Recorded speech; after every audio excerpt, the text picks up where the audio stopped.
আজিৰ পৰা 1400 বছৰ পূৰ্বে ছৌদি আৰবত উদয় হোৱা এটি ধৰ্মীয় আদৰ্শ ইছলাম। ইছলামৰ উদয়ৰ লগে লগে সমগ্ৰ বিশ্বত তোলপাৰ সৃষ্টি হৈছিল।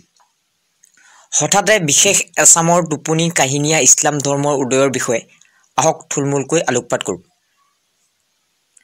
ছৌদি আৰবৰ উত্তৰ পশ্চিমাঞ্চলক অৰ্থাৎ বৰ্তমান ছৌদি আৰবৰ আল উলা নামৰ অঞ্চলটোক বুজাবলৈ বাইবেলত দেৰান শব্দটোৰ উল্লেখ পোৱা যায়। তাৰোপৰি ছৌদি আৰবক বুজাবলৈ বাইবেলত কাদেম শব্দটোৰ উল্লেখ পোৱা যায়, যাৰ অৰ্থ পূবৰ অংশ। ইছলাম ধৰ্ম উদয়ৰ পূৰ্বে ছৌদি আৰবৰ পশ্চিম অংশৰ নাম আছিল আল হেজাজ।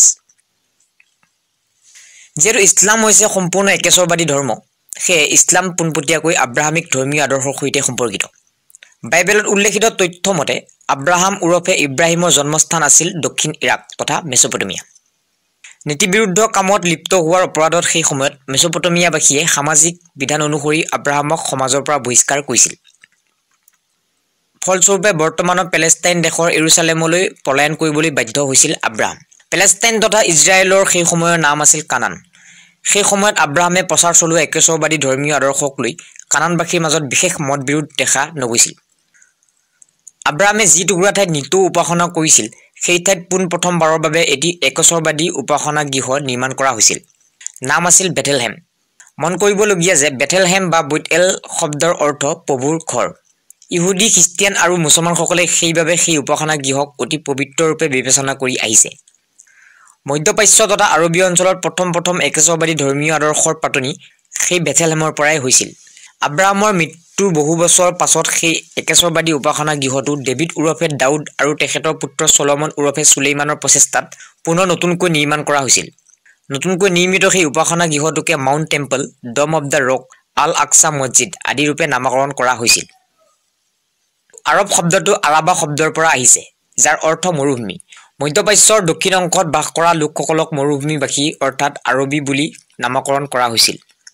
পূৰ্বতে কোনো লোকে সমাজ বিৰুদ্ধ বা নীতি বিৰুদ্ধ কাম কৰিলে দেশৰ পৰা বহিষ্কাৰ কৰি মৰুভূমিলৈ পঠিয়াই দিয়াৰ নিয়ম আছিল। আব্ৰাহামৰ দুটি পুত্ৰ সন্তান আছিল। এটি সন্তানৰ নাম আইজাক ওৰফে ইছহাক আৰু আনটো সন্তানৰ নাম আছিল ইছমাইল। বাইবেল বৰ্ণিত তথ্য অনুসৰি ইজিপ্তৰ পৰা অহা হাগাৰ ওৰফে হাজেৰা আছিল আব্ৰাহামৰ ঘৰত বন কৰা মহিলা। পাছলৈ আব্ৰাহামৰ সৈতে বিয়াত বহিছিল। ঘৰুৱা বিবাদৰ বাবে আব্ৰাহামৰ পত্নী ছাৰাৰ নিৰ্দেশ মৰ্মে অনিচ্ছা সত্ত্বেও আব্ৰাহামে ইছমাইল সহ পত্নী হাজেৰাক মৰুভূমি অঞ্চললৈ পঠিয়াই দিছিল। কোৰাণত উল্লেখিত তথ্য মতে আল্লাহে আগবঢ়োৱা আদেশ মৰ্মে ইব্ৰাহিমে পুত্ৰ ইছমাইল সহ পত্নী হাজেৰাক মৰুভূমিত থৈ আহিছিল। সেই মৰুভূমিতে ইছমাইল ডাঙৰ দীঘল হৈছিল। ইছমাইলেও পিতৃৰ একেশ্বৰবাদী ধৰ্মীয় আদৰ্শক আৰবত প্ৰচাৰ চলাইছিল। তেনেকৈ ছৌদি আৰবত ইছমাইলীয় বংশৰ পাতনি হৈছিল। ইছমাইলে যি টুকুৰা ঠাইত উপাসনা সেই টুকুৰা ঠাই পাছলৈ মুছলমানসকলৰ পবিত্ৰ ঠাই কাবা শ্বৰীফ ৰূপে পৰিচিত হৈ পৰিছিল। পাছলৈ ইছমাইলীয় বংশই ইছমাইলে দেখুৱাই যোৱা ধৰ্মীয় আদৰ্শক সুনিয়াৰিকৈ পালন কৰি আহিছিল। আৰম্ভণিৰে পৰা ইছমাইলীয় বংশধৰসকল মূৰ্তি পূজাৰ ঘোৰ বিৰোধী আছিল। সেই সময়ত ছৌদি আৰব আছিল বৃহৎ সংখ্যক মূৰ্তি পূজকৰ দেশ।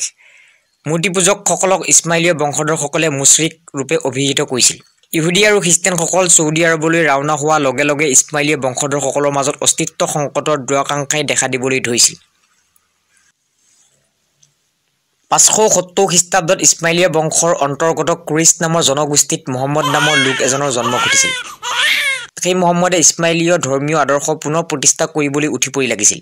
শেষত সমগ্ৰ ছৌদি আৰবত মহম্মদে নতুনকৈ প্ৰচাৰ চলোৱা ইছমাইলীয় আদৰ্শৰ কথা চৰ্চালৈ আহিছিল। হীৰা নামৰ গুৱাহাটীৰ ওচৰতে বহি জ্ঞান গভীৰ কথাবোৰ চিন্তা চৰ্চা কৰি থাকোঁতে জিব্ৰাইল দেৱতাৰ সহায়ত দিব্যজ্ঞান লাভ কৰিছিল। সেই জিব্ৰাইল দেৱতাই ঈশ্বৰ প্ৰদত্ত পবিত্ৰ দায়িত্ববোৰ হজৰত মহম্মদৰ ওচৰলৈ লৈ আহিছিল।